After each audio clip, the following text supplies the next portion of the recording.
Start Indians ने ये idea लिया है इसराइलियों से. So far we discussed the fourth generation war. अब इस फोर्थ जनरेशन वॉर का हिस्सा है cold start, right?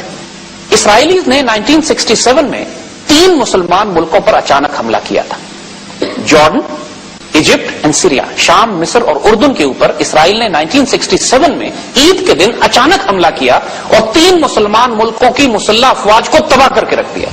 कोई डिक्लेरेशन ऑफ वॉर नहीं था, कोई जंग की हॉस्टिलिटीज नहीं थी, आपस में पीस डील्स की बातें हो रही थी, हंकी डोरी, एवरीथिंग वाज फाइन. ईद का दिन था, लोग छुट्टियां मना रहे थे and Israelis came and smashed everything.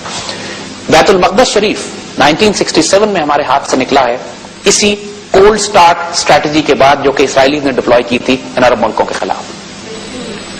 और जब से इसराइलीज और इंडियंस का डिफेंस एंड सिक्योरिटी पैक्ट और अलायंस पाकिस्तान के खिलाफ हुआ है, ये डॉक्ट्रिन इंडिया ने अडॉप्ट की है कि पाकिस्तान के खिलाफ अब हम कोल्ड स्टार्ट करेंगे. इसका मतलब यह है कि जब पाकिस्तान में टोटल एनार्की और केओस होगा या जब पाकिस्तानी इंडियंस के साथ अमन की आशा कर रहे होंगे और जो उनके दहशतगर्द एलिमेंट्स पाकिस्तान के अंदर बैठे हुए हैं, जिस तरह बेनजीर के मरने के बाद पूरे पाकिस्तान के अंदर जो फसाद और राइट्स हुए, जिस तरह कराची में भी इन्होंने राइट्स करके 5000 दुकानें, धमाका कहीं और हुआ है और बाकी पूरे शहर में 5000 दुकानें जला के रख दी, एक आदमी गिरफ्तार नहीं किया गया. और अगर आप सिर्फ ये देख लें कि कराची में और फेडरल गवर्नमेंट से इंटीरियर मिनिस्ट्री ने क्लाशनकोव्स के और असलहे के कितने हजार लाइसेंस इश्यू किए हैं और किसको जारी किए हैं, एक आदमी ने 100 लाइसेंस लिए हैं, किसको दे रहे हैं असला, मुल्क को वेपनाइजेशन किसके नाम कर रहे हैं. शरीफ पेट्रियोटिक इज्जत पाकिस्तानी के लिए तो नामुमकिन है. पैसे ले लेके 50-50 हजार रुपए पे लाइसेंस बट रहा है मिनिस्ट्री ऑफ इंटीरियर में और हजारों लाइसेंस इशू हुए हैं. The question is this is what the weaponisation of society. और ऐसे लोगों को जो मशकूक कैरेक्टर के, हम आगे बताएंगे कि वेपनाइजेशन बुरी चीज नहीं होती अगर अच्छे लोगों के हाथ में हो, लेकिन अगर चोरों, डाकू और मशकूक लोगों के हाथ में हो तो then it's a recipe for a civil war. तो this is the fourth generation warfare. अब इंडियंस का स्ट्रैटेजी यही है कि पाकिस्तान को ऐसे वक्त पर आके मारा जाए, एक तरफ हमारा पानी बंद किया हुआ जैसे अर्ज किया ना, और फिर उनका यही है कि जब पाकिस्तान में अनार्की हो जाएगी तो हम अचानक पाकिस्तान पर हमला करेंगे, जॉइंट स्टाफ हेडक्वार्टर्स को, कोर हेडक्वार्टर्स को या अपने फॉर्मेशन कमांडर्स की मीटिंग को. अब इनके पास हाई एल्टीट्यूड बॉम्बर्स भी हैं, इनके पास प्रिसिशन गाइडेड म्यूनिशन भी है, जीपीएस कंट्रोल बॉम्ब्स भी हैं. From very high altitude also very precision bombing can be done. और पाकिस्तान के पास अब इनका खेल समझने के बाद पाकिस्तान के पास अब और कोई ऑप्शन नहीं है कि हम इन तमाम थ्रेट्स का, cold start is a real threat for us.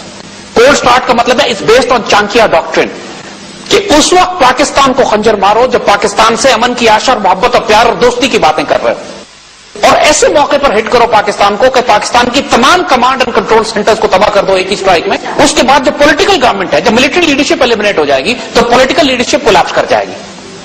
और इस कंफ्यूजन में ये अपने फिर ग्राउंड फोर्सेस लेकर पाकिस्तान में दाखिल हो जाएंगे और जो हमारे बॉर्डर के सिटीज हैं, लाहौर है, गुजरांवाला है, या हमारा जो पनुआकल के आसपास एक्सेस है, ये कश्मीर है, इन सारे एक्सेस से ये एक साथ दाखिल होंगे और हमारी फोर्सेस चूंकि डिसऑर्डर में होंगी, कंफ्यूजन में होंगी, सफों में गद्दार मौजूद होंगे तहरीक तालिबान की तरह के, तो फिर इन सारे एक्सेस को इस्तेमाल करते हुए जब उसने थ्रेट दिया था कि हम 48 आवर्स में पिंडी इस्लामाबाद पहुंच जाएंगे, this was the strategy that they had in mind. इसका रिस्पॉन्स क्या है? अल्लाह के फजल से ये बात हमने इनका गेम प्लान बताया है, लेकिन अब हम आपको तसल्ली भी दे रहे हैं कि ये इनका राज भी खुल गया है, इनका गेम प्लान भी एक्सपोज हो गया है और अब पाकिस्तानी आर्म फोर्सेस रिस्पांस भी हम बिल्ड कर रहे हैं इस नई किस्म की जंग का कि जो इससे पहले हमें वास्ता नहीं पड़ा था कभी. आने वाले दौर में भी जंगें शहरों में ही होंगी, क्योंकि जब ये लाहौर में दाखिल होते हैं, अल्लाह ना करे, या गुजरांवाला की तरफ थ्रेट करते हैं या पाकिस्तान के अंदर पेनिट्रेट करते हैं, क्योंकि अचानक होगा तो इनको मौका मिल जाएगा शहर मुल्क में दाखिल होने का. और आइंदा आने वाले वक्तों में जो जंग की स्ट्रैटेजी बिल्ड की है, क्योंकि इनका टारगेट यही है कि जब तक हमारा कमांड एंड कंट्रोल सेंटर ये नहीं तबाह करते हैं या हमारी मिलिट्री लीडरशिप को टारगेट नहीं करते हैं, उस वक्त तक ये अपनी कोल्ड स्टार्ट डिप्लॉय नहीं कर सकते हैं. लिहाजा what response that Pakistan needs to make. देखिए, सबसे पहली बात तो ये है कि हमें अपनी गवर्नेंस इंप्रूव करनी है. चाहे अगर ये हुकूमत नहीं करती है तो फिर हमको बेहतर हुकूमत लानी है. इसमें तो कोई ऑप्शन ही नहीं है हमारे पास. We always say that and we have no other option on this. कि ये सिस्टम अगर डिलीवर नहीं करता पाकिस्तान के नेशनल सिक्योरिटी रिक्वायरमेंट्स को, पाकिस्तान की इकोनॉमी को, जुडिशरी को, गवर्नेंस को, फाइनेंशियल मैनेजमेंट को ठीक नहीं करता. इस वक्त आईएमएफ मुल्क को चला रहा है. इस वक्त इस मुल्क के सारे फाइनेंसेस आईएमएफ के हुक्म पर चल रहे हैं कि साहब ये कैसे हो रहा है, क्या शरायत है. वो कहते हैं 20% बिजली बढ़ा दो, अगले महीने 40% बढ़ा दो, बिजली के रेट ये कर दो, गैस के ये कर दो, पेट्रोल के ये कर दो, डीजल के ये कर दो. जो रेट्स ये देते हैं आंख बंद करके मान लेते हैं और उसके नतीजे में पूरे मुल्क की इकोनॉमी कोलैप्स कर जाती है और हो रही. This is exactly what is happening. हालांकि दुनिया का सबसे बड़ा गल्ला पैदा करने वाला मुल्क, एनर्जी भी है, पानी भी है, बिजली भी है, गैस भी है, اور پھر اپنے دہشت گردوں کے ذریعے کبھی گیس پائپ لائن اڑا دیتے ہیں, کبھی یہاں تباہ کرتے ہیں, کہ ملک کے اندر اس قدر کرپشن اور لا اینڈ آرڈر کا ایشو کھڑا کیا ہے کہ تمام انفراسٹرکچر اور پورے ملک میں رائٹس ہو رہے ہیں, کبھی پانی پہ ہوتا ہے, کبھی بجلی پہ, کبھی گیس پہ, اور یہ فرسٹریشن بلڈ اپ ہو رہی ہے. Again fourth generation warfare. اس کے سولوشنز کیا ہے, حل کیا؟ دیکھیے, اللہ کے فضل سے پاکستان آرمی نے اللہ کے فضل سے معجزہ کیا سوات میں. وی کلیم سوات 2 مہینے کے لیے میں پورا سوات واپس لے لیا. ساؤتھ وزیرستان میں ہم نے کمر توڑ کے ان کی ایسی کی تیسی کر دی. یہ ساؤتھ وزیرستان جس کو مدر آف آل بیٹلز کہا جاتا تھا, انہوں نے 1 مہینے میں کیپچر کر لیا, اور وہ سارے علاقے, اور اب ہم آہستہ آہستہ اپنی مرضی سے ان علاقوں میں بھی جا رہے ہیں. اورکزئی میں کچھ پاکٹس ہیں, نارتھ وزیرستان میں بھی کچھ پاکٹس ہیں. الحمدللہ ملک میں دھماکے بھی ختم ہو گئے, کیونکہ آپ نے ان کے مرکز کو تباہ کیا جا کے. ہزاروں ٹن اسلحہ بارود, کئی ٹرک ان کے اسلحہ بارود پکڑے گئے, کمانڈ کنٹرول سینٹر بنکر پکڑے گئے, ان کی لیڈرشپ ماری گئی, کچھ بھاگ گئی, کچھ پکڑے گئے. پاکستان کو اب ہمیں بالکل ایک نئی جنگ کے لیے, جو 4th جنریشن وار جو ہے, اس کے لیے ہمیں اپنے آپ کو تیار کرنا ہے. اس کے اب سٹیپس کیا ہوں گے؟ دیکھیے, پہلی بات, سب سے پہلی بات تو یہ کہ ہمیں اپنی کمانڈ کنٹرول, ہمیں اپنی لیڈرشپ مضبوط چاہیے. مضبوط فیڈرل گورنمنٹ اور مضبوط پروونشل گورنمنٹس کے جو پاکستان کی فیڈریشن کے ساتھ وفادار ہوں, محبت کرنے والی ہوں. مسائل کا حل 1 منٹ کا, پرابلم ہی کوئی نہیں ہے. آرم فورسز نے جو گراؤنڈ ایسٹس تھے ان کو تو مار مار کے ان کا دماغ ٹھیک کر دیا ہے.